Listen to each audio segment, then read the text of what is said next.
Hi, welcome to the Best Travel channel. My name's Gareth and today I'm in Bolton. I'm going to show you around some places, get something to eat and go to a park which has a very comical name. Join me there. Bolton has a rich history due to its role in the British textile industry. Two waves of Flemish weavers came to Bolton in the 14th and 18th century. In 1321, weavers were allowed to produce and sell cloth under conditions, and King Edward II still wanted yearly rent for it. Unhappy with matters, many local weavers moved away to avoid being controlled. Edward III heavily taxed the export of wool, the taxes of which he used to fund his military ambitions. His war against France, which would continue for 116 years, led to Flemish weavers fleeing French-ruled Flanders. Bolton, along with other textile powerhouses, became home to Flemish weavers, and again in the 1600s when Protestant Huguenots fled persecution under Louis XV of France. Flemish Boltonians produced fustian, a heavy cloth usually made for men's jackets. It was very time-consuming to produce, and became a symbol of the working classes who would wear it in solitude during resistance against the Corn Laws. These were the laws which taxed wheat at a time when wages were being cut. Bolton has been a market town since 1251. A market in Churchgate was held until the 1700s. Bolton Market was designed by George Thomas Robinson in 1855, and at the time was the largest covered market in the British Empire.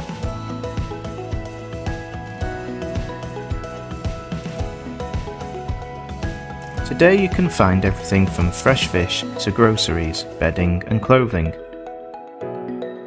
One stall, Nkono, run by Cameroonian chef Alain Job, serves traditional Cameroonian food, which I'll be trying later.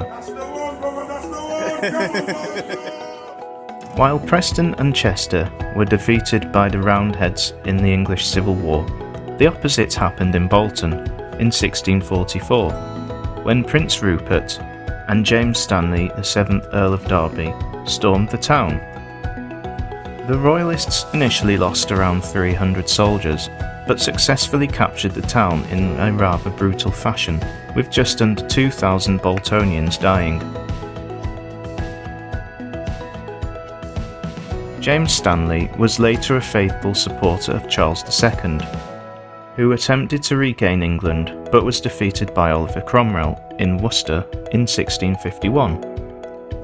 Charles fled to Europe, and James Stanley returned to the north, but was arrested before he could return to Bolton.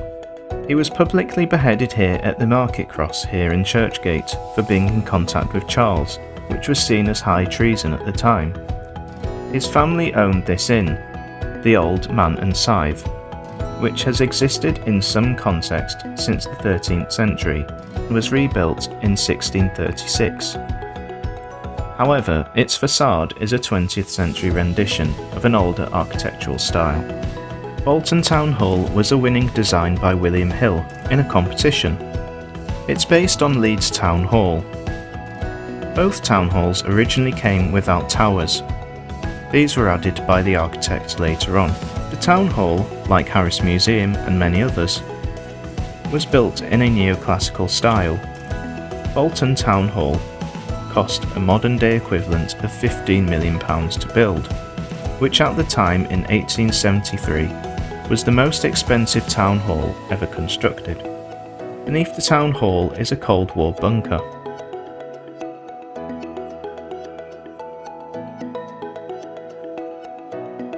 Le Mans Crescent houses the aquarium, museum, archives and library all in one. This is a statue of Samuel Chadwick. He was an honorary surgeon at the Old Bolton Infirmary. He established an eye clinic at the aptly named Squint Alley, and ENT clinic for ear, nose and throat conditions. He fought to improve public health such as better housing, cleaner water and better working conditions at the Bolton Workhouse. He established an orphanage for girls and a charity to help European refugees in 1863. You may remember Richard Arkwright's contribution to the textile industry from my Preston history video. Well, here at Bolton was another inventor who further improved the industry. His name was Samuel Crompton, and he invented the spinning mule between 1775 to 1779. It was so successful that the mule still exists today and is in use in some production lines for cashmere and merino wool. Despite its success, Crompton received no royalties, as the spinning mule had no patent. The mule would be called the Hollifwood wheel. Unfortunately, Hollifwood is closed due to the pandemic.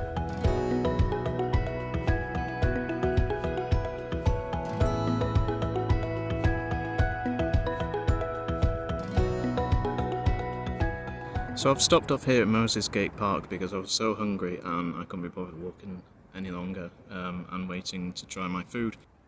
We've got the salmon, we got some pea soup, a sweet dumpling, and some jollof rice under there as well.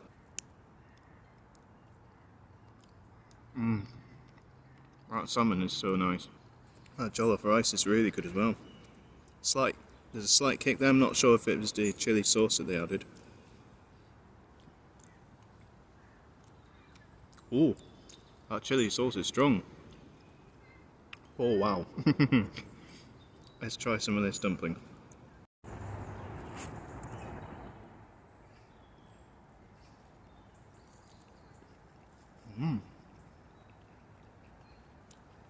Oh, that's good that. Almost like brioche, very slightly. Really chewy, nice dumpling.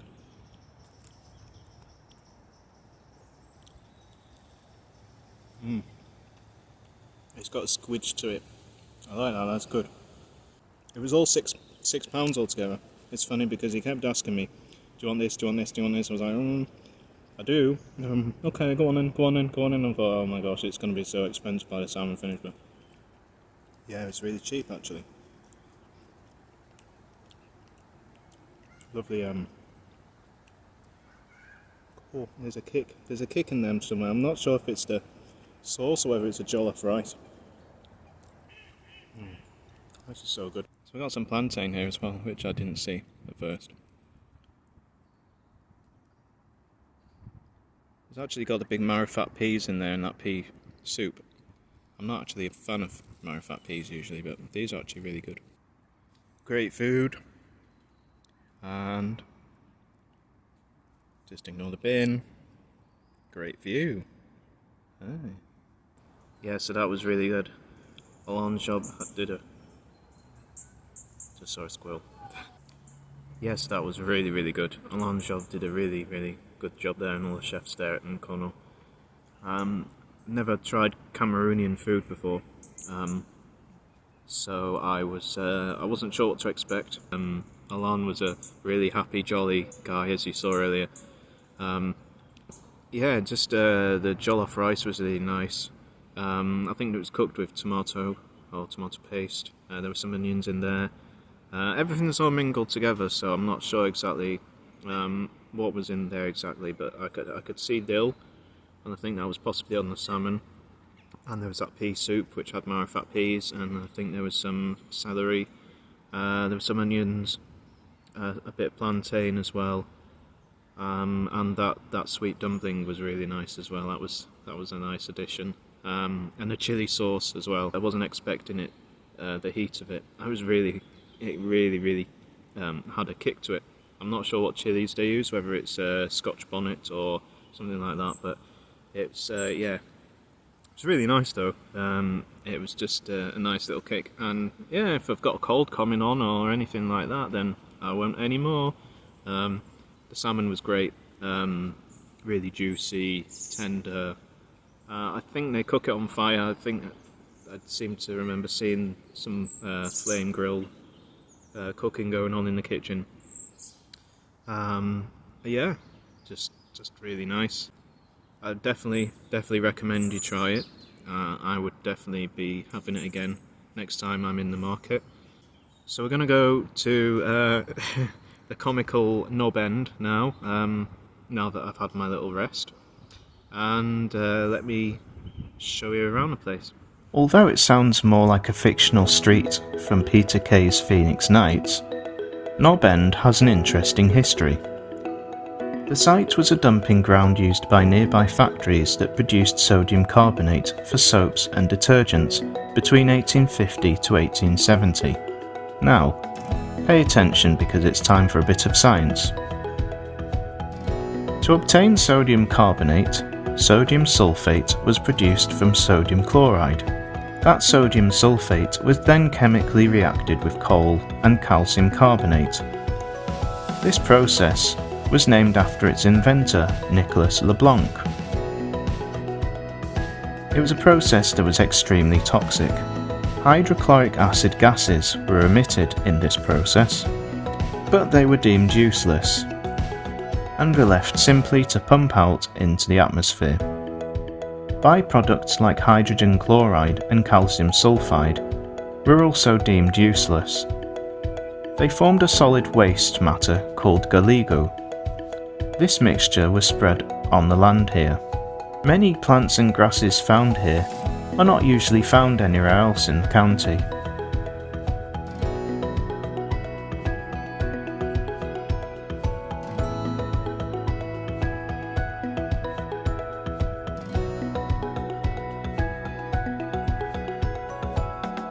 Well, that's all I've got time for here in Bolton today.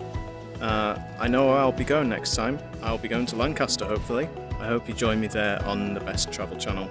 But for now, bye bye, take care.